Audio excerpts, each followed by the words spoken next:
My name is Brian Fleming. I'm one of the founders at Sucker Punch, and I'm the producer on inFAMOUS 2.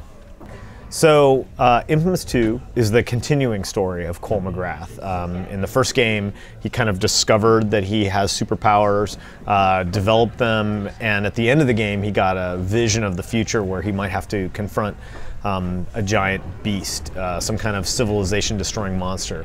And we kind of pick up right where that left off. We sort of learn that Cole, this agent from the NSA, tells Cole about the technology that gave him these powers, and that if he moves south to New Marais, this new city, he can intensify and enhance his own powers.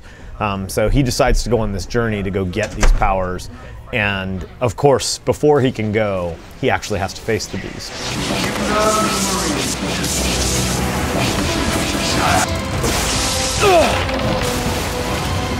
At the beginning of the first game, you had almost no powers. And then really it was a coming-of-age story. It was a becoming story where he, as he leveled up, he learned these new powers. You're going to carry the basic versions of all those powers forward, so we have to step it up from there. So as with the last game, you're still going to level up each of your powers, but we've also introduced this whole new wave of powers called the ionics, which are these incredibly heavy powers you might have seen in the demos, you know, throwing an ionic vortex, this big tornado, or using the ionic drain, this sort of area of effect, draining all the life out of everybody near you.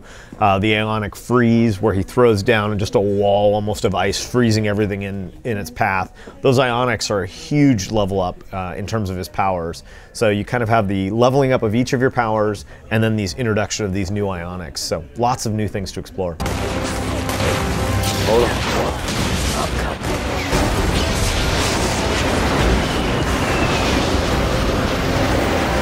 Well, you know, Melee is, it's a total guilty pleasure of mine. I love Melee in almost every game that I play. And so I think I was the most gleeful when we decided we're going to really go invest in Melee. And you start off with a series of sort of finishing moves, and then there's 2 levels of upgrades. And there's one of the upgrades where you sort of run up to the guy, you almost kick off of him up high into the air, and then you can finish him coming down. And to me, that's the most spectacular finish in the game. From the very beginning of the development of the first game, we really talked a lot about why we wanted to do a superhero game and what was interesting about doing it as a game rather than as taking a movie character and making a game of it. If we were designing this character and this universe around being a game, how would we make that a great interactive experience, something that you could only do in a video game, that you could never do in a movie? And to us, the central question of what you would do if you got powers was really interesting to us. We talked a lot about, you know, if one day you just discovered that you could shoot electricity out of your hands, what would you do that day? And our suspicion is that you might call your doctor or a psychologist. You might hide it from people because you'd be freaked out about it.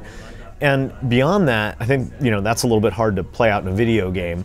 But how would it corrupt you? Would that power eventually take over and cause you to become a different person? Let's go! Head to that carriage house out back. I think that's where they got her.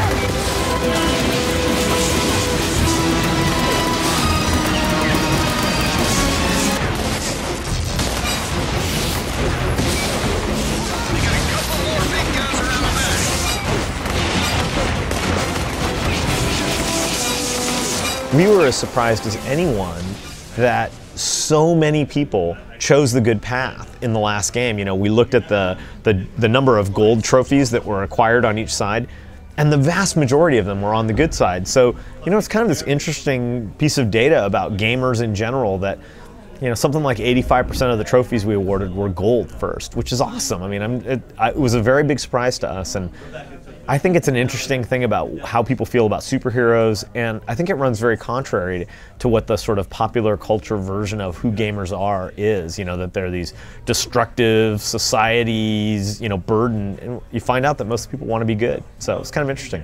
The thing that's the happiest for me about the game is that it takes a lot of the things we did, I think, really well, and wraps them up in just a much higher production value, better presented, just glossier experience where the powers are better, the animations are better, the facial animation is a significant step forward.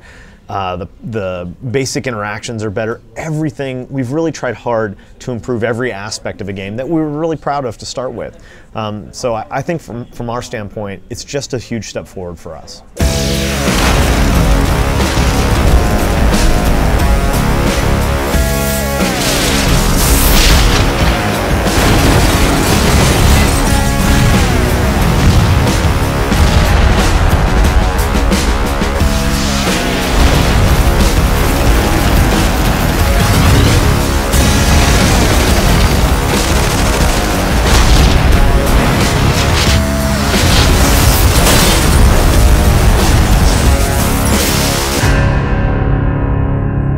Cheers, brother. Half as long, twice as bright.